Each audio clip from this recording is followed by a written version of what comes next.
码头山东的台湾来看高雄市的环保局，每一年的秋冬，拢会接到民众来တင်情，讲闻到这个猪屎味，尤其到暗时啊特别臭。到场来考察，原来这个臭味是种伫路边的乌棒树，而每一年11月来开花，就是这个乌棒树的花粉会来发出着猪屎味。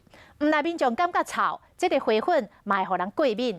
医生来提醒，出门来挂喙罨，会当预防过敏。就像个屎壳啊味安尼啦，当作是化粪池啊。到底民众闻到的臭味是对倒位来的？其实就是这几排的路树。我伊讲，迄个说啥物味个出来啊？啊，有人讲啊，迄个乌棒树的味啊。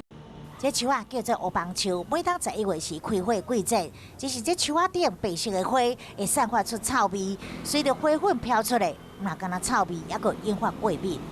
那因为黑板树的话，它的花粉本身的确会造成这个过敏的症状。那我们台湾最常见的一些植物会有花粉过敏的话，就是有果芽根草、牧草、猪草、菊草、艾草等等。因此，医师提醒，若是无缘无故感觉到目睭、甲皮肤痒痒，骹手一直拍无停、流鼻水的症状咧，这拢有可能就是过敏反应。除了出门爱挂喙罨，等喺厝嘛爱赶紧甲衫裤换掉，而且爱洗手。若是感觉不爽快，爱看医生治疗啊。